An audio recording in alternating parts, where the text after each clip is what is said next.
Hey there, is Susan Echu here, and the Leaders World brought to you by Leaders World Institute and the university. Today is a great day. Why? Because we are talking about leaders connecting, leaders communicating, and we have an amazing communicator here with us. Daryl Rivers is born and raised in Detroit, Michigan, and he joined the United States military right after graduating high school. After his enlistment, he returned to his hometown and became a Detroit police officer. He later relocated to Arizona, where he became a special agent with the Attorney General's office. Retiring from law enforcement in 2014, he started his business owner's journey, utilizing experiences he has acquired through being a hostage negotiator, military and law enforcement leader, and supervisor. Now, his company went national in less than 2 years and international in 2021. Daryl is the owner of the Betterment Group. He is a certified human behavior analyst, professional coach, speaker, and trainer that has instructed tens of thousands of law enforcement, government, educational, and corporate personnel. I know you want to meet Daryl. Listen, join me. Let's welcome Daryl to the studio today. Thank you. Thank you so much. I appreciate the introduction. I don't talk about myself much, so it's kind of funny hearing myself being presented or introduced. So thank you so much for the awesome introduction, Susan. And I'm really looking forward to today's conversation. Yes, yes, yes, absolutely. Thank you so much for saying yes to us and to our audiences. Today we are talking how great leaders communicate and connect. First of all, Daryl, just tell us your story. Wow. Where do I begin, right? Where do I begin? Somewhere, anywhere. Well, my story, interesting. Well, I was born and raised in the city of Detroit. And throughout my childhood, I can definitely say it wasn't the ideal childhood that you would want. So, sometimes we learn about what we want through mentors, and sometimes we learn about what we don't want through particular examples. And my childhood was more on the lines of, I don't want this, So, right out of high school, joined the United States military in the early 90s. Mm, Kind of telling on myself here. Not alone the gray hair is telling something, but I guess I'm putting it out a little bit more. Uh, right. yeah, I know, right? Been to about 20 different countries while in the United States military, and it completely gave me a different outlook on life and grew me up really fast. Right, Uh, right. and once I came back to the United States after my enlistment, I became a Detroit police officer, Mm, and that was very interesting, and ultimately decided to have a change of venue mm, and moved to Arizona. Became law enforcement there, and unfortunately I got injured in mm. my 17th year of law enforcement. Oh, And wow. I retired from there, and my mind was like, okay, what do I do now? Because ever since I Mm, was a teenager, I've been a government guy, right, military, right, then police, and you kind of wonder how your skill set can translate, right. you know and that's when I began to look into this whole public speaking, sharing my experiences, sharing my successes, sharing my failures, sharing my questions, sharing my Mm, curiosity with mm, as many people mm, as I can. And mm. sometimes we select that which we feel we want to do for the rest of our lives, and sometimes what we're supposed to do for the rest of our lives selects us. And I feel I was selected, to go out here and travel all over the Yes, place yes. and instruct. So that's Yeah. been my thing. Wow. And I like how you say you just go to these places, to these countries, and you share your story and you share your experiences and share your knowledge with other people while feeling like this calling actually chose you. How great leaders communicate and connect. What's your take on this topic? Is this a conversation we should be having at this time? Absolutely. I think, John Maxwell wrote a book called Everyone Communicates, You Connect, right? Right. And I believe that, our communication is generally predicated on a degree of connection that we have. Mm, And when we have a particular type of connection, communication becomes a lot easier. mm, Because if it's not understood, is it really communicating? if it's not understood, are we just talking or are we really communicating? Because there is a big difference between talking and communicating. So communicating is communion, right? We're communing with one another, but if I'm not connected with you, that communion takes a different path. How then do I know if I'm actually communing? Because you actually just took us to a whole new level.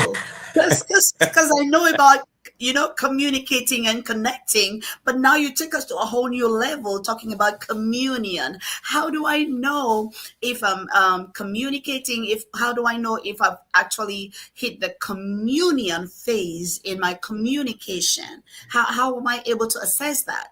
Outstanding. I love that question. So when we commune with one another, it's generally based around sharing. If I'm communing with you, I'm sharing with you. I'm sharing my space. I'm sharing my time. I'm sharing who I am and what I think. So let's just say if I happen to just walk down the street, I meet someone and they say, "Hey, how are you doing?" And I said, "I'm great. How are you?" And they say, "Great." And we just walked away from one another. Well, that's just us talking to one another. Okay. Did I really share who I am? Did I share anything truly with them? Because what ends up happening is that we encounter people and we do the polite thing. We ask, how are they doing? And then we do the other polite thing. We don't listen to how they're doing. That's what we do. That's talking, Hey, how you doing? Am I really interested in how you're doing? Or am I just talking? Am I really communing with you? Or am I just talking to fill in the empty spaces and trying to be polite as opposed to a genuine desire to commune with someone? Because I can talk to you and not be connected. How possible? I can't commune with you and not be connected, though. So how possible it is to, are we supposed to commune with everybody we meet, in the workspace, right? Are we supposed to be in communion with colleagues and maybe your supervisor for an establishment? Are you supposed to be in communion? How often are we expected to be in that type of a communion? Or is there a time where we can just talk? Well, there are times in which we talk because, I believe if we commune with everyone, we would be, we'd probably be overstimulated, number one. We completely be, imagine trying to have a high level conversation with every single person you met, you'd never get anything done. If I sat down and I literally communed with everyone, I connect with every single person that I encounter. I have a genuine connection with every single person I encounter. And also, let me backtrack a little bit. Our connections are at levels as well. Yes. Our connections are at levels. So, in order to find out what level you're at with the person and how you view and if our values are aligned, if we have the same trajectory, this is the thing, just because we met at an intersection doesn't mean we're headed in the same direction, right? So imagine we're driving, we meet at an intersection but we're going completely different areas. Yes. And trying to commune with that I'm all too often have to change my trajectory of where it is that I want to go. And I don't really lead my life at that time. I'm just following every single person that I meet. Oh, wow. And I don't know if I want every person following me. Listen, friends, I want you to put in the comments, connect.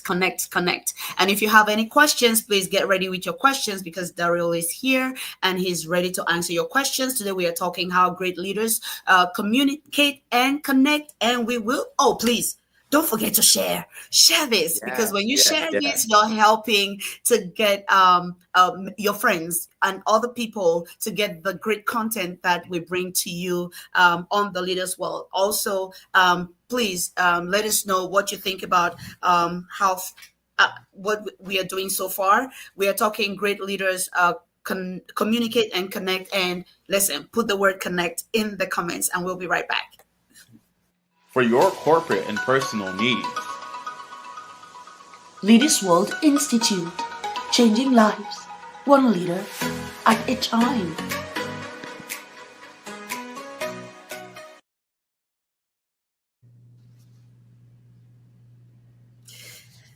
Beautiful, beautiful, beautiful.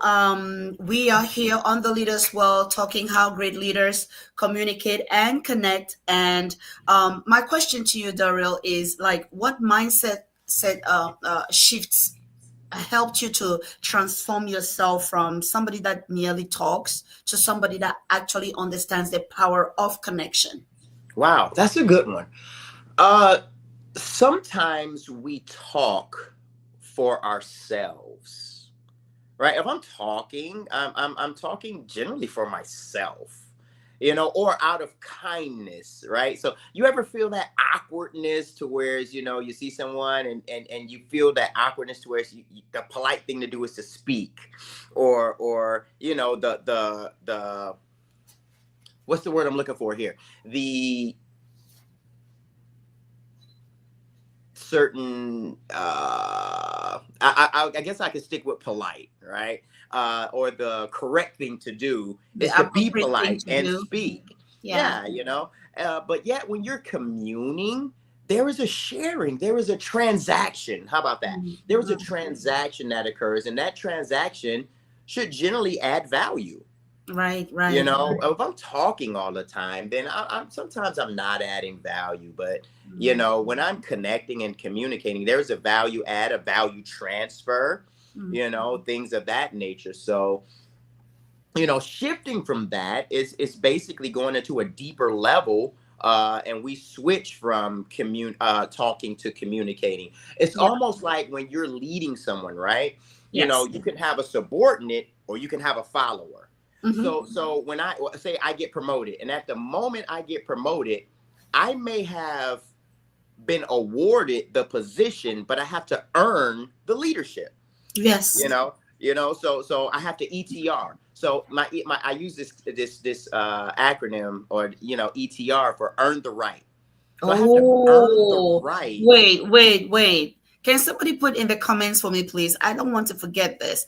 Earn the right. ETR. Did You you got earn to the right? ETR. Did I Mm-mm-mm. Tell us earn the more. right So we have to earn the right for what, Daryl? for the value transfer? Mm, So when we're talking with one another, the question is, have I earned the right to influence you in any way, shape, or form? Just by talking to you, I don't earn that right. But when mm, I connect with you, when I find out exactly what it is and how we can begin to add value to one another, and there's a value transfer between you and I don't know that unless I connect. mm. I don't know exactly where you are and are our values aligned, or are we headed in the same direction. I don't know what it is that I can possibly learn from you and glean from you. And I don't know what it is that you can possibly learn from me and glean from me. I don't know what we can discover together. I'm just saying hi. And that Mm-hmm. doesn't give me that information. Wow. So I remember when I was promoted in the military, and I knew my job very well, but I didn't know people very well. I was 20 Right. years old, Mm-hmm. in a high risk area during that particular time in space in the world. And just because I had the rank, I achieved the rank, didn't mean that I achieved leadership. So there I am. I'm like, I got the rank, and people automatically assume that just because I'm promoted or I'm a supervisor, that I'm a leader. No, you got a higher pay rate, you have a different degree of responsibilities, but does that mean that you're leading people? So when I Wow. get So, promoted, so borrowing from your words, I would say that earning the rank is not the same as earning the right. oh, I love that. Good stuff. Yeah, you earned the rank, but did you earn the right? Mm-mm-mm. Yeah, I like that. Now Mm-mm-mm. I'm gonna let you know right now, Susan. I'm gonna use that in my next training class, right? I know, right? I am. I'm gonna That use sounded so good in my brain. I was like, "Ooh, I need to say this." that. Yeah, because it's one thing to be trusted by the people you're trying to lead. It's one thing for them to believe that you're actually the leader that you say you are. It's one thing for you to think you're this phenomenon, and then Mm, everybody else is thinking something different. absolutely. So just imagine that your leadership is a Wi-Fi connection, right? Everyone sees that the Wi-Fi is there, but you don't get to really explore until you connect to it. Mm. And this is like I need people. I want people to connect to the leadership aspect, not just observe that a rank is there. Oh wow. So I was just teaching in Idaho Falls, Idaho. And, as I'm talking to the students and whatnot, I say, when you're leading your people and you're busy, if you just connect with them for 15 seconds a day, that's all it takes to begin the connection phase. Yes. 15 seconds a day. Hey, how are you? How is the family? How is your day? What does the perfect day at work look like for you? Right? So we don't ask those kind of questions. We'll tell them what we want, what we expect, and, what they can expect from us as a leader. But when we sit back and we say, hey, what does the perfect day at work look like for you? Some people would say, oh, well, I want to solve problems. I want to take on as much as I can. I want to stay busy. It helps my time go by faster. Other people would say, well, I would like an easy day. I don't want a lot of problems. I don't want this. So this is me connecting with them so I know how to commune with them. As you're talking about this, I'm just like, this is real gold as far as communicating and connecting with others. And I'm thinking, usually it's like, oh, the supervisor has to make the first steps to ensure that communication and connection is established. But what if you are not the supervisor in the circumstance? How easy is it for you to initiate connecting with your higher ups? How easy is it for you to initiate connecting with your supervisors? Is it something that a worker can also do? And what type of value would that bring to them in that space? Outstanding. So I like that. Right. So this used to be a challenge for me, Susan. I used to talk to those who led me as opposed to connect with those who led me. Now, this is the thing, just imagine that I am here in America and I'm about to go abroad. Right. And I have all of my devices and products, and all of my devices and products are used to the grid system here in America, meaning that the voltage, the wattage, the plugs for me to connect to what it is that I'm familiar with. But then when I go overseas and I travel abroad, I realize that the outlets and the plugs are different. So what ends up happening is that I'm trying to connect in the manner in which I'm used to connecting. So I can connect with my peers, on a lateral or horizontal stage. But when I connect vertically, it might take a different outlet. It might take a different plug. So I'm talking and I'm thinking I'm connecting, but I wasn't. And I realized that in order to connect higher, I have to become higher. So I have to change the degree and the voltage and the wattage in which I'm doing my best to connect. So wait. This is so good. This is so oh my goodness. Can you guys just put in the comments so good? So it's not like I'm up here all by myself thinking this is awesome and you guys are like, nah, it's not. Listen, this is so good. Please, somebody put so good in the comments for me. Whoa. The tools you're using, the equipment you're using, and as you're talking, I'm just thinking about, oh, whoa, how about the cultural context? How about all of that? All of it. Please, I'm sorry for interrupting. Oh, no problem at all. We're good here, right? So, I was thinking that I was connecting, but I wasn't.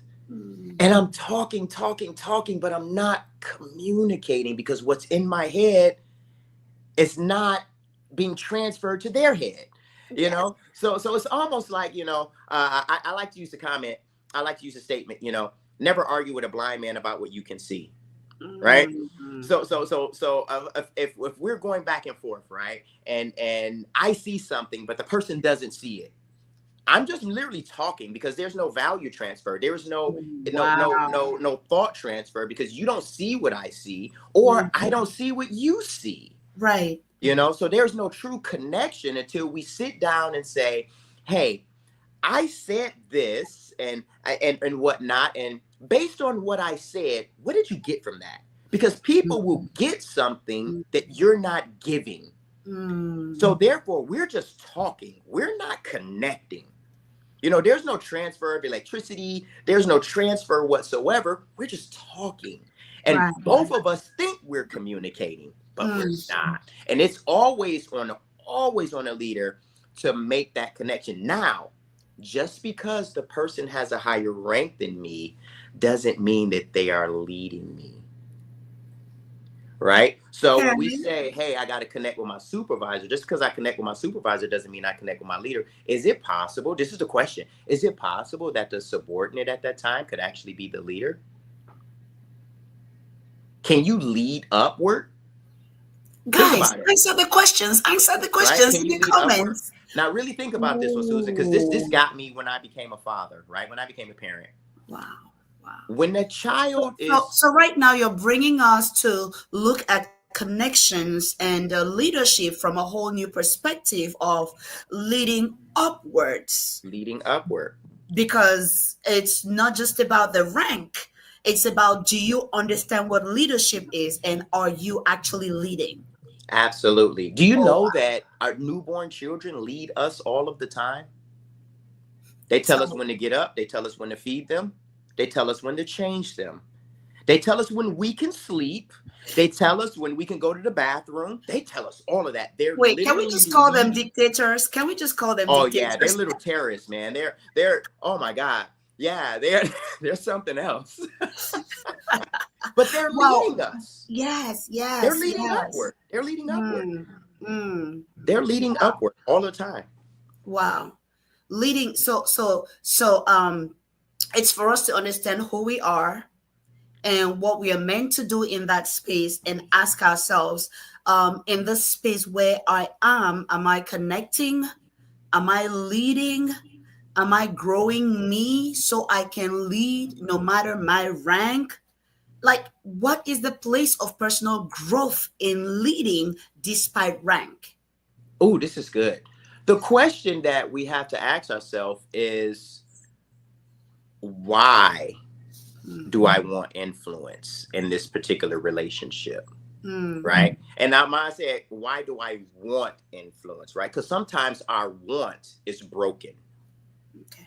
We have broken wants. We want the wrong things, or we want it for the wrong reason. So when I fix my want, I can fix my connection, and I can understand why I want the influence. Why do you want the influence? Do you want the influence to make it easier for you? Do you want the influence to make it easier for them? Do you want the influence to transfer the information, to transfer the value? Do you want the influence because that's naturally who you are? Mm.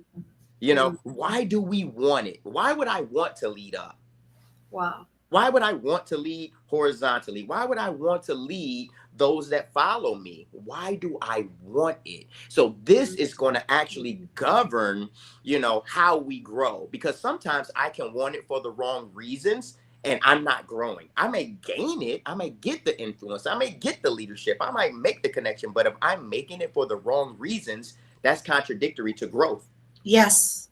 It's actually putting me in a position to decline if I am obtaining influence for the wrong reasons.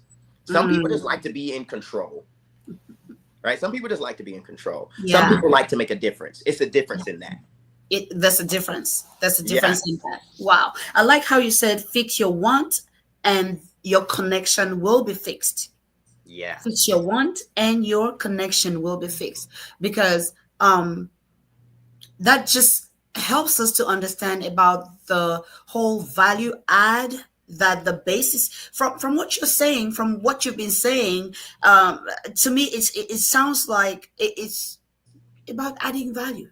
It's just about bringing value. All about adding value, bringing value, receiving value, transferring value, validating value. All too often, sometimes we need to connect in order to validate the value. That was just provided to us. So imagine, Susan, you write 15 books, right? And people buy your books, and your books have added great value to them, right? Now, the thing is this: just because, say you sell 1 million copies and you say, wow, this was great. The resources that are provided, that can be an idea of, oh, wow, this is a transfer of value. I provided them value through information. They provided me value through a certain degree of comfort through financial support, right? Yes. But does that really validate the value that you added? Now, when you connect with one of these people, say, your book taught me this, your book taught me that, I read this and it changed my mind. Now they're validating the value, but they never would have been able to validate that value unless they connect and commune with you. Oh, wow. Oh, wow. Friends, listen, share with us in the comments and let us know, right? Daryl is over here throwing pearls, throwing gems. I hope you're taking down your notes because that's exactly what I'm doing. What's your biggest takeaway so far? I see friends on here, and thank you so much for joining us today. Hey, Daryl, how do you handle communication breakdowns when you realize, maybe the intended message is not landing? Ooh, that's good, right? Oh my God. So when we have the breakdown, the first thing we need to do is look inwardly, right? So I'll tell you a story. I remember I was working in Arizona as a sergeant on a police department. Some detectives came to me and said, "Hey, we're looking for this person. We would like for you to find them for us." And I'm like, "Great, my guys are really good. We're going to go ahead and make this happen for you." So a week went past and we didn't find this person. And I came to my people and I'm like, "What happened? You guys, have you been looking for them?" And they was like, "Yeah, we looked everywhere." And I'm like, "Everywhere?" So if the person existed, then you would have found them by now, because everywhere means everywhere. So I said, "Well, where did you look?" And they named like 3 places. And I'm like, "Oh my God, no, we got to look further. We got to look deeper. We got to do more investigative work and find out what's going on here." And come to find out, we located an old ticket that this person had, looked at the vehicle that that the person was driving, ran the license plate of that vehicle, got a different address, went to that address and found the person, right? So now I was sitting there and I sat back and I thought about it. Whose fault was it that, we went an extended period of time of finding this person? And I had to put it 100% on me, because I said what I wanted, but I didn't know what they were going to do based on what I said. So from that point on, when I said what I wanted, I would ask the question, based on what you just heard, what are your next set of actions? And then when they tell me what their next set of actions were, I'll find out if what I wanted was truly transferred, or if what I wanted was received by them and placed in a different box from what I intended it to go in, and they go in a different direction. So now I got to redirect. Right. So when we have these communication breakdowns, we have to go back and we don't look directly at the person like, "You didn't do what I told you to." Basically, what we need to look at is says, maybe I didn't communicate that in the manner that I should have communicated to get the result that we all want. Yes. So we can't put it on the other person. It's always on the sender, always on the sender. Always on the sender, always on Absolutely. I love that. I love that. Wow. I love that. Now I'm looking at a case where not many people are comfortable with difficult conversations. In my earlier years, I liked to have peace with everyone, so I avoided difficult conversations. And but now I'm also learning and growing, and I think I'm really more comfortable with those conversations. The question is, how do we create psychological safety that encourages open, honest communication in a case where the conversation is a little bit difficult? Wow, that is a great question. There's a lot of things that I'm not good at, Susan. There's a lot, and I guarantee you, if you ask my wife, she'll tell you. Right? But one thing that I truly believe that is naturally a gift for me is creating that safe space. Okay. Now I was that person who was a 100% people pleaser early on in life. I wanted everyone to like me. Right. And, I had to look back at that and say, generally people who want everyone to like them are dealing with some form of rejection in their past. Right. So I don't want to be rejected. So I want everyone to like me. So I'm going to change who I am to individuals liking. Wow. So when we don't want to have those difficult conversations, we're changing our desires so that we do not have a dislike enter into our world. Right. Okay. So part of getting to the conversations that could be challenging and being more comfortable in those particular conversations is realizing that I have to set aside my personal desires of being accepted or my desire of not being rejected. I have to suspend that and set it to the side. Okay. Mhm. Because I also have to realize that everyone's not going to align with me. And I need to be okay with that. Wow. And the conversation that we're having is a journey in discovery to find out if we actually are aligned. So it's Right. more on the lines of, based on this particular incident, which is a little bit confrontational or it might involve some degree of conflict, did I experience a particular moment in space and time with you, or did I just learn something about you? Those are different things. You Mm. know, I could be tired and I could be fatigued and I can be hangry. You know, I'm hungry and then I get angry because I'm hungry. Right. I can Right. have a whole bunch of stuff going on, and then you experience me at my lowest moment, right? You Mm. didn't learn something about me. You experienced me at my lowest moment. But when I'm at that homeostasis, when I am at my norm and I'm at that degree to where I'm at my highest level or close to my highest level, you know, this is who I truly am in my innermost person, right? We're not always 100%, right? So when you know, when you see who I am as a whole, then you know what I'm saying? Now you're learning something about me. So I would ask the question, hey, I'm not sure if I experienced this experience that we had. I'm not sure if you were at your normal state. I'm not sure if this was your highest self. And I would And sometimes those questions you're asking, you ask them in your head to yourself. mm-hmm. It's not like you're maybe talking to the person to their hearing, right? Right. And so I rehearse it in my head. Did I just learn something about them Mhm. or whatever the case may be? So I reapproach it and I give them the opportunity to start over. It's okay to start You over. know, I like what you just said because I am thinking about approaching communication with empathy.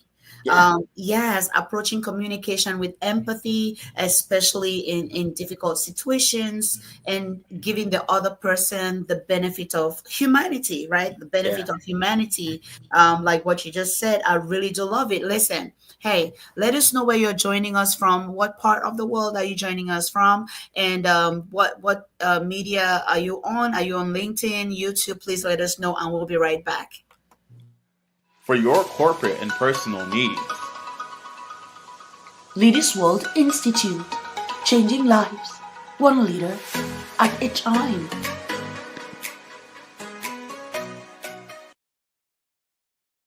Hey everyone, we are here with Daryl and we are talking how great leaders communicate and connect. And we have learned already that there is a difference. Y'all, there is a difference between talking and communicating.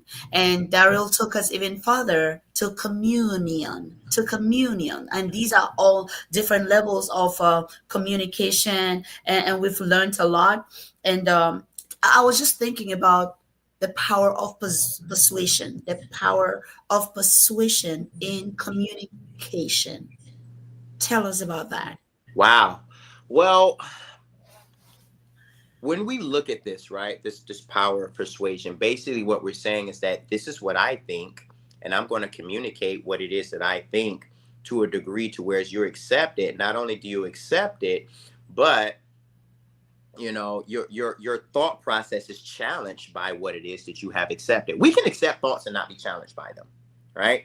But yet if I accept it and I am challenged by it, now I'm being somewhat persuaded to think differently about that which we just talked about. Mhm. Okay. So my thing is this: if there is no challenge, there's no change, Mm. right? So if persuasion is rooted in challenging or changing the way a person thinks, then I realize that I have to communicate in a way that is persuasive or challenging to the status quo of whatever the situation is. You Mm. know, but let me tell you this. I really want to go back to this empathy part that we were talking Please about. You do. said Please you do. said talk about this empathy thing, right? So Yes. this is a thing for us as adults, okay? Men and women experience empathy different, right? So the male brain doesn't fully mature until we turn 25. Right. So, and when I say fully mature, meaning that the empathy part of a male's brain is not fully developed until we're 25 years old. Right. So let's just say if there's a 30-year-old male and a 30-year-old female, that male has only had 5 years of top tier empathy experience. To whereas women, you guys, your brains fully develop between the ages of 14 and 17. So let's just say that let's just say 17 is the magic number, right? So Right. there is a 7-year gap between a woman's degree of empathy, between a man's degree of empathy, who are both at the age of 30. I hope we're tracking, right? Right. So now when that male and that female are experiencing the same viewpoint, the same, not the viewpoint, they're experiencing the same view but have different viewpoints. Yeah. It's The because same circumstances. yeah, right. Mhm. Same thing, right? And that female has a higher degree or understanding of empathy than that male, because guess what? She has 12 to 13 years of experiencing empathy at the highest level of her capability, and that male only has 5. So it takes longer for us to, as men, to communicate more empathetically than it do as women. And this is why it's universally agreed upon that women communicate at a higher level than men, because you guys communicate with a higher degree of empathy. So empathy is an extremely strong part of communication, and definitely a important part of connecting. So could that explain more why it seems to me that women are heart-centered communicators, heart-centered, um, like in everything that women do, it's like there is heart brought into it more. And I know some people, in some cultures, they project that more than the brain part. So now when they talk about, a man being powerful, they are talking about a man using his brains and having achievements.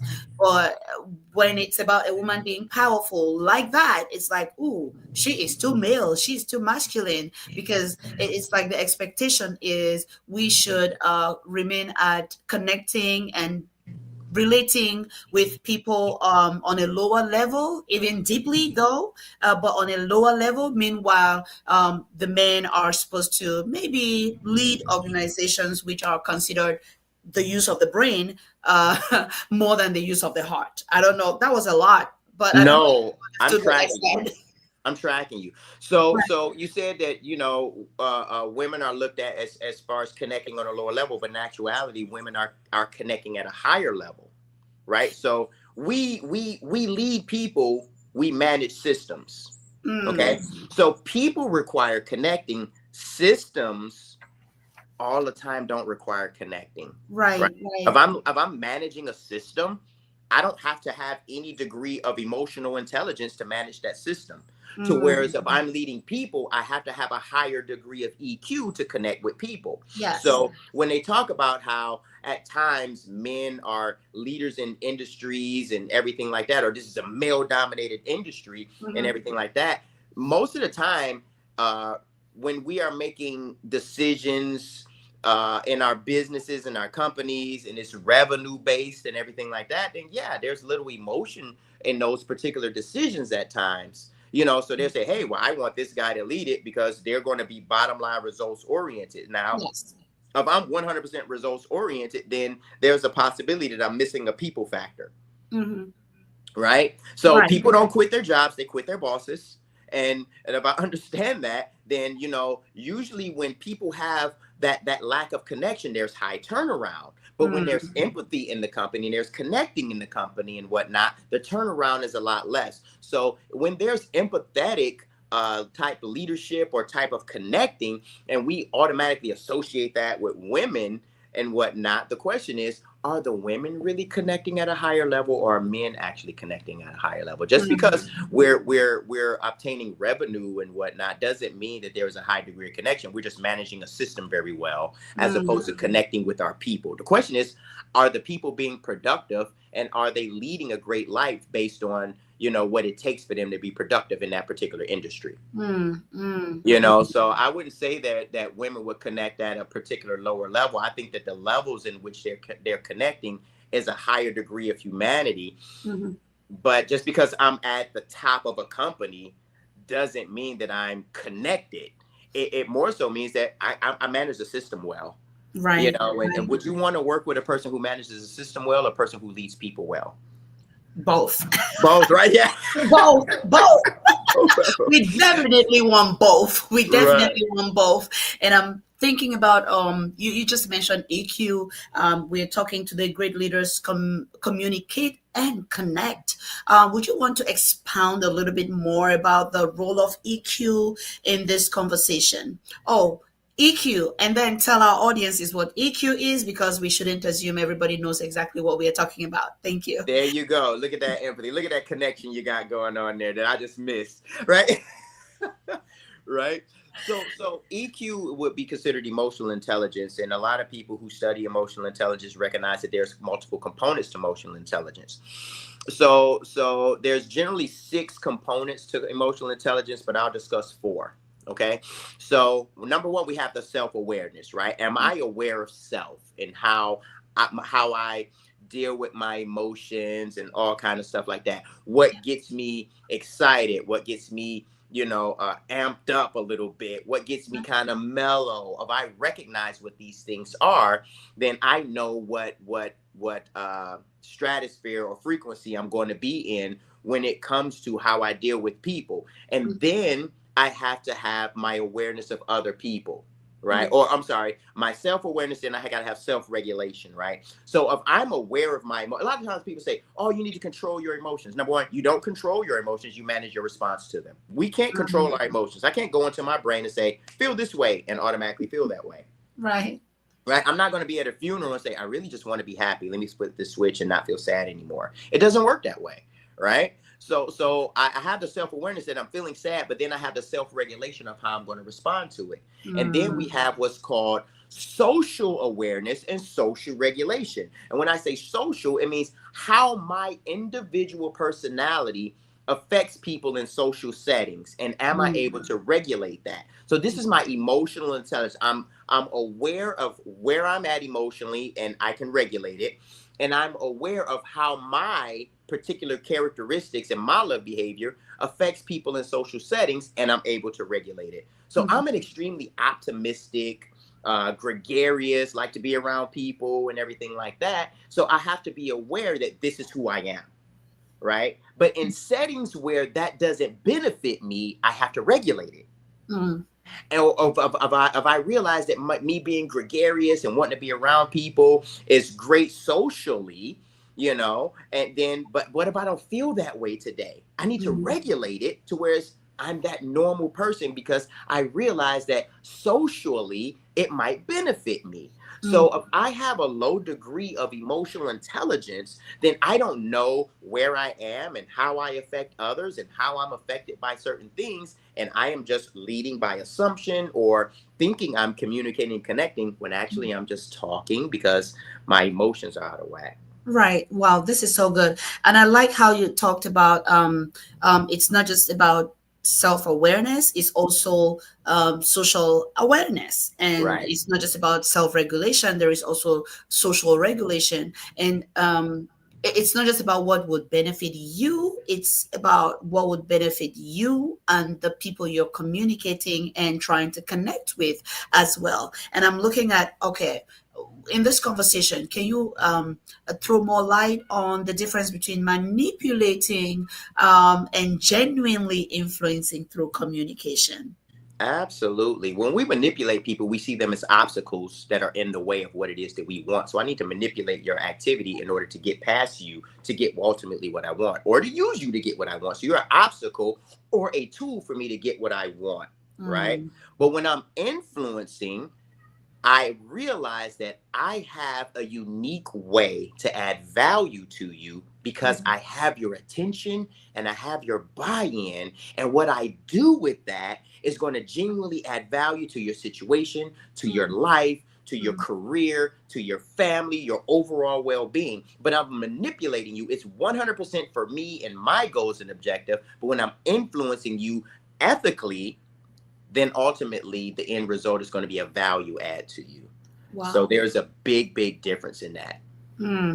So there's a big difference, and we are looking at genuinely adding value, and ensuring that our influence is actually ethical, and we have the well-being of the people at heart. We are looking today how great leaders communicate and connect, and we are having in the studio with us Daryl, who is just speaking from his heart and just bringing all these gems to us, and he has helped us to learn a lot. And tell us about the power of active listening. Like, there is no way we can have this conversation and conclude without talking about active listening. Are we really listening? Okay, if you're listening, put in the comments. Listen, listen, listen. Let's know you're here. Daryl will be talking with us more on the power of active listening and what's it all about. Wow, this is great. So, as you know, I think you stated in the introduction. I maybe you didn't. Maybe did we talk about my experience as a hostage negotiator? Not quite. We didn't get into that. I just mentioned it in the introduction. Yeah, Right. please go ahead. So the first thing they teach you as a hostage negotiator is active listening. Okay. So what ends up happening with active listening is that, number one, I need to listen. I need to hear the emotion. I need to validate the emotion. Once I validate the emotion, I begin to build rapport. After I build rapport, I begin to build trust. And after I achieve trust, I get influence. And after I get influence, now I get behavioral change. All too often, we want to jump straight to behavioral change. Okay, Daryl, listen. Some of us are gonna come back to listen to this because we didn't catch everything, right? Or would you just want to go back? This was so good. You were talking about listening, hearing the emotion, validating the emotion, and then building trust. Can you just go over that again? Absolutely. Thank you. So the main thing we want to do is we want to make sure that we're not, okay. So let me go back. All too often, we're looking for ourselves in people's conversations. Okay, so we call this reticular scanning, right? So if I were to ask you, Susan, what kind of car you drive, what would you tell me? What kind of car? I would say I'm driving a Dodge. A Dodge, right? So I would ask you this: when you bought your Dodge, when you hopped on the road, did you start to see a lot of other Dodges that were just like yours? Absolutely. What are we talking about? Right? Like, so wait, follow me here. Oh, it's a Dodge. It looks like a Dodge. It's a Dodge. It looks like a Dodge. It's a right. Yes. Right now, the thing is this: we know that you're super special and you're extremely unique, Susan, but people didn't just buy Dodges because you bought one, right? We know that they've been out there, but when you got yours, you noticed them everywhere, right? So our brains are constantly looking for ourselves, which makes us poor listeners. I'm not looking for you in your conversation. I'm looking for me in your conversation, just like I'm looking for my car, but I'm doing this subconsciously. So when we're talking, I can say, hey, well, Susan, I'm headed to Arizona for a contract next week. And let's just say you have family members in Arizona. You're like, oh, I have family in Arizona. And we switch the conversation. So you found you in the conversation. And once you say, hey, I found me, let's talk about me. Right? So that's not active listening, because active listening, I'm not looking for myself in the conversation. I'm not thinking about the Dodge that I drive. I'm just interested in what it is that you got going on. Right. Wow. So that's active listening. So now I'm listening. Right. And then I feel an emotion. I hear an emotion. I may observe an emotion and I validate that emotion. Right. So I say, hey, you seem like you're pretty. You like that. It seems like you're pretty excited about this. And they say, absolutely. I truly am. Tell me more about that. Why are you so excited about that? Now I'm validating your emotion. I'm putting some credence to your emotion. Right. So I active listen. I'm not looking for myself. I validate an emotion, right? And then I begin to build rapport. You know what? When I felt that way, I share some of myself, right? Now we have rapport, right? And then through mutual shared experiences, we begin to develop trust. And once we develop trust, now I have a certain degree of influence because you just gave me permission to influence you. Mm. Because we have things in common and you Mm. trust me. And now once I have influence, the question is, what do I do with that influence? This is the key around active listening, because I can never get to that point unless I actively listen to find out what do we have in common, and how can I be more interested, and can I approach it from a degree of understanding. And if I can't approach it through a degree of understanding, I need to approach it through a degree of curiosity to get to the understanding. I've never felt that way. I've never experienced that. Could you tell me more about that? We're still connecting. I'm still active listening, but it's all about what it is that you're sending, not about, are you sending me something that relates to me? And because I'm looking for myself, do we drive the same Dodge? And that's the only thing I'm looking for. Where is the Dodge in this conversation? Right, yeah. And that's what we typically do when we do it unknowingly. We do it unknowingly. It's like when we are in an event, and then there is a group picture. Immediately the photograph comes. The first person you're looking for on the picture is you. Yeah, we blow it up and say, and if you have your eyes closed in the picture, oh, it's a bad picture. This picture is not good. Yes. If you have your hair, in a certain way, and you're like, oh, my pretty side didn't show, you're like, this picture is not a good picture. But everybody else looks at the picture and they're like, oh, this is good quality. This is such a good picture. But to you, that picture is not good, because the only person you were looking for in that picture is you. So are you always? And then Susan, what we do is we make everyone else take the picture again, right? We say, and everybody else like, we gotta take it again. So now when I'm thinking about me, I'm not gonna say I waste other people's time, but I begin to utilize their time for my purposes. Hey, wait. What do you do? Are you always looking for yourself in circumstances? Are you always looking for yourself in the picture? Are you always looking for your car, your Dodge? How do you approach conversations? How do you approach communication? How do you approach connecting with other people? Daryl, what if we have someone that's listening to us and they're like, you know what? I think I've been talking all my life and I don't feel vulnerable enough to approach connecting. Like, hey, that's like bringing my guards down. I need to just talk and not communicate or commune. If we have someone like that that's listening to us, what would be your conversation with that person? Well, generally when we have people who say, hey, well, I have a problem with connecting and communicating on that degree, the question is, what are you afraid that people are going to find out?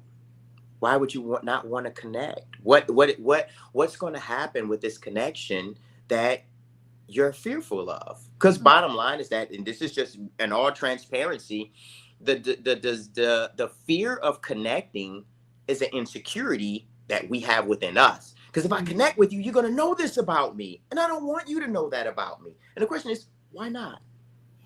Why not? Why not? And the thing is that, what do I need to do to resolve whatever thing that I'm uncomfortable with?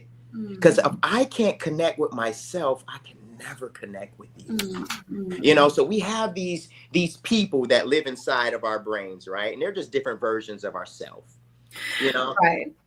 And some of those people are 10 years old. Some of them are 17 years old. Some of them are 19 years old. And something has occurred at that in that 10-year-old and that 15-year-old and that 19-year-old that stopped that person from growing in that area. And so in certain parts of our daily walk and whatnot, we're 15 years old in that area of our life because we have this thing called arrested development. So therefore, I don't want you to meet that 15-year-old and I don't want you to meet that 17-year-old. So I'm not going to connect with you. I'm just going to talk with you, because if I connect with you, you're going to find out that I got a 15-year-old living inside of me, and I don't want you to know that. So I'm not going to connect with you. I don't want to, that insecurity, I don't want you to know that about me. And I don't want to share that. That's a chapter in my book I want no one to read out loud. So let's just close the book and we can just look at the cover, but don't go inside, because I don't want that chapter to get And discovered. what does that do to communion and communication? It hinders it, because now there's always going to be a stopping point along the way with the walk. We're walking together, but once we're about to turn the corner, we're like, hold on, wait. I don't want to talk about that. which hinders our connection because there's certain parts of me that I don't want to expose, which hinders the connection.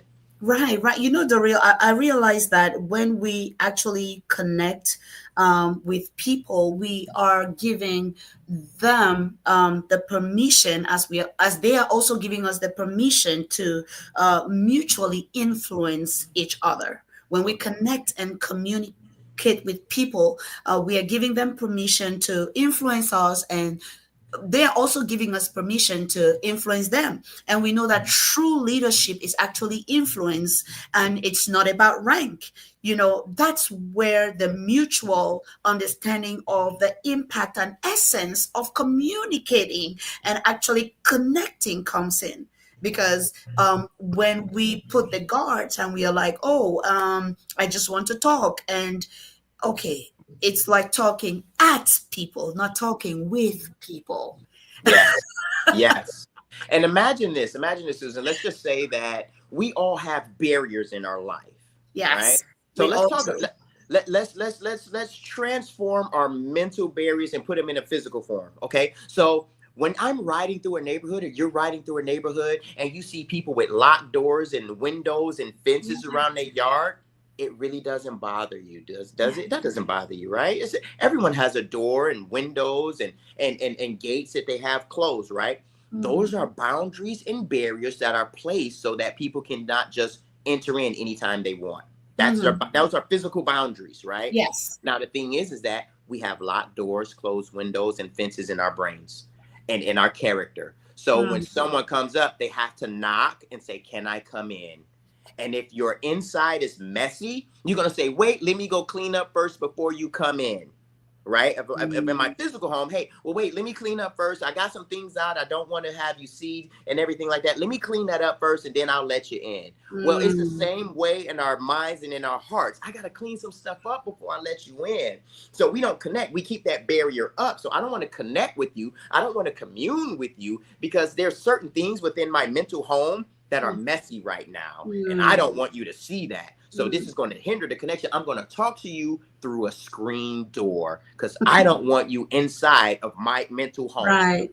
That You know, hinders while you're connection. talking about this, I'm thinking of myself in my growing years. I'm still growing, right? I'm still in my growing years. Right.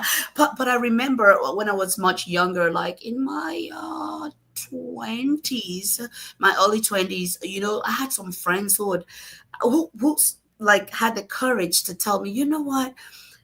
We think you look standoffish. You look rude, and you come off, you know, you talked about character. Like there might be something about our character, our manner of approach. And I had like one or two friends that mustered the courage and told me that. I was like, you know what? If they have come and said this, I don't think they have bad intentions because they were my friends. I was like, you know what, Susan, you need to work on something. There is definitely something you need to work on. And I'm grateful that I've been able to work on that thing. And listen, for someone else, it may not mean much, but to me, it's a lot. And do you know what I had to work on? I was just about to ask. Now I'm curious. What's that thing? This is it. I smile. No way. Yeah. Okay, I get I that. discovered that smiling just fixed everything they were complaining about. Wow. Like all the character problems they thought they were seeing were just perceptions of a me that I wasn't actually going to let them keep, because I didn't think that was me. So when I smiled, oh, I was more welcoming, and it was like, oh, I think it was just a connection. They were hoping that I would be able to connect. Maybe there was that facade of, you know, just not connecting. And I don't know what it was, but I started working on that. And I discovered that when I began to smile more, like, hey, how are you doing? It just fixed everything. I don't know what it is for you that you need to fix, but are you connecting? Are you connecting? Because listen, the level of connection you have right now and you're making right now, it's not the same level of connection that you need for where you're going. Absolutely. Tell us about that, Daryl. Well, the thing is this. I remember I was talking to a great friend of mine, And this was maybe 5 years ago, somewhere around there. Maybe like 7 years ago now that I think about it. And he was financially where I wanted to be. Right. And I'm thinking like, wow. And I'm sitting here and I'm asking him questions about, well, how do you transition and how do you do this and how do you do that? And he was like, Daryl, you're a great speaker. I actually wish I spoke in the manner in which you speak. And I'm like, how can you wish you speak in the manner in which I speak, but your financial success is, like double mine, and I want what you have. And I'm asking you questions about how do we do this and how do we do that? And then he simply told me this: you don't need to change anything particularly about you. You just need better clients. And I thought about that. I need better clients. So what he's saying is that I need different connections. Oh, wow. You need different, your degree of success will be predicated on the degree in which you have the ability to connect. Right? So here I am. I'm like, hey, I'm a military guy. I'm a retired law enforcement officer. How in the world am I going to connect with corporations and Fortune 500 companies and this, that, and the other? And you know what I had to do? I had to stop thinking like a police officer. Because I was connecting with law enforcement, but I wasn't connecting with Fortune 500 companies. So I had to stop thinking. It had nothing to do with them. It had everything to do with me and the way that I thought. So then once I began to think, okay, one of the biggest ways to increase your financial status is to fix rich people's problems. And the question is, I'm not rich. So what do I know about rich people's problem? Well, maybe you need to connect with people who are financially well off than you, because what you would consider a big time purchase is not what they consider a big time purchase. And what you would say is expensive is not what they would say is expensive. So then once I start rewiring the way I was thinking, I was able to connect on a completely different level. Okay, so our connection. Hold on. Listen, I don't know what you guys are hearing, but I'm going to come back and listen to this last part, okay? I'm going to come back right here and listen to this last part. This is so good. Hey, we are already done. Because it's 1 hour. We are done, right? I got a little bit more time if we need it. I still have coffee left, so we're good. You still do have coffee. This is excellent. Okay. Now, friends, if you have a question, Daryl is being super generous today with his time on the show. We don't do this, but he is just putting us at the center. He wants to give us all he can now that he's here. Okay. What questions do you have for Daryl so he can answer your questions? All right. What questions do you have for Daryl? And what's your biggest takeaway at this time on the show? When we are communicating, how do we know that people already have the buy-in that we were wanting them to have? Well, the one of the ways that we'll be able to find out where our buy-in is we'll be able to recognize where there's pushback. Right? When there's pushback, there is lack of confidence. When there's lack of confidence, there's lack of buy-in. Right? So when I say, hey, this is our new initiative and this, that, and other, now there's a difference between discovering what we're doing and pushing back from what we're doing. So you know how sometimes people will ask you a question, Susan, and it's really not a question. It's more of a statement. Like when my wife asks me, hey, are you going to take out the trash today? It's not a question if I'm going to take out the trash. She's saying, hey, dude, take out the trash. That's what she's really saying, right? So let me tell you what an honest, true, and authentic question is, okay? Because we got to be able to find out, is this a question of discovery or this is a question of pushback, okay? So now, this is what an authentic question is. Number one, I'm ignorant to what it is that we're talking about. Number two, I don't believe that you're ignorant to what it is that we're talking about. Number 3, I'm submitting my ignorance to your knowledge. And number 4, I believe that your knowledge is going to benefit me and I'm no longer going to be ignorant. That is a true question, right? As opposed to, so what's the purpose of us doing this again? I really don't want to know. It's kind of like, I don't want to do that. And that's pushback. That is pushback. All right. So when we get pushback, we don't have complete buy-in. When we get curiosity, then this is curiosity about that which I've already bought into.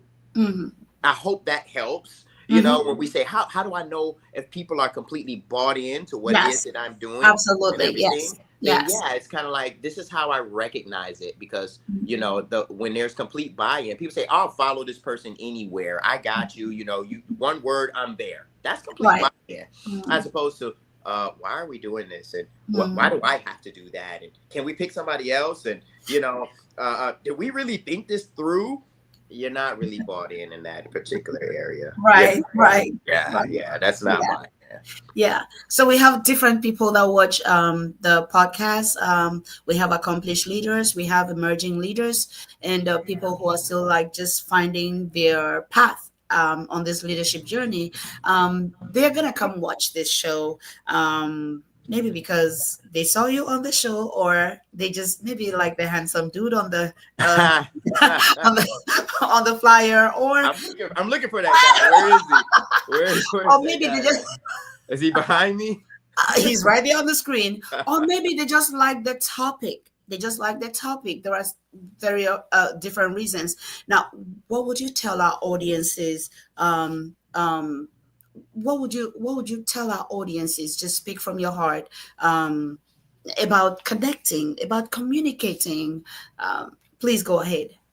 I think for me, the main thing, and this is for me, and when I say this is for me, what I'm saying is that this is not the way, it's just a way, right? And my way isn't the way. I'm sure there's tons of other ways to get accomplished what we all want to get accomplished. This is just what has worked for me, number one. Okay. So I believe that one of the biggest things we can do with communicating and connecting is knowing that us communicating and connecting is not for everyone. I'm not for everyone, and everyone isn't for me. Right. And our communicating and connecting is a journey and a discovery mission to find out if we're aligned. And in that discovery of finding out if we're aligned, that's where the connection takes place. Right. Right. Sometimes we're trying to force it. We're trying to force the connection. You know, oh, we're going to connect. No, I need to find out if we're aligned or not. And in the discovery of that, I have genuine curiosity if you're for me and if I'm for you. Right. I truly believe that every single thing can be explained to a high degree of understanding, but it can't be explained to a higher degree of understanding to everyone. And I need to find out if you're one of my ones. Oh, wow. And in that process, and if I'm doing it in a manner to which really fosters a safe environment, hey, if you're for me, you're for me. And if you're not, you're not. And that's perfectly okay. I still love you. Right. We're still good. I love all humans, and I'm still going to love you. It's just, we're not going to spend a lot of time together. And that's okay. And that's fine. And that's fine. Because the question is this: do you really want to spend time with everyone? We don't. We don't. We don't. And if you're struggling with wanting to be liked, please know and realize you don't like everyone, and you're more than likely a good person. So if you don't like everyone and you're genuinely a good person, why would you expect everyone to like you? If I don't like everyone, why do I expect everyone to like me? So therefore, you know, I get past I want people to like me. I'm more on the lines of I'm valuing where I'm going, and I recognize that where I'm going is a very, very important place. Absolutely. Right. So therefore, I want aligned individuals that are going to help me get there instead of hinder me getting there. So I need to find out if we're aligned, and this connection and us reaching out and us communicating and all of these things are to discover to which degree are we aligned to find out if this connection is mutually beneficial to both of us. Right. Because that's ultimately what we want. We want to connect to people who we can be mutually beneficial to, where there's reciprocation in the relationship. And I'm just trying to find out if that exists or not. And that's why, we want to connect or desire to connect or have a lack of desire with connecting with people, because we're not going to be able to reciprocate this. This is either a one-way street or a dead end or whatever it is, but I need to find out. And I don't know until I turn the corner and see what's ahead. So, are you communicating? Are you connecting, or you're just talking? What do you need to do in order to connect?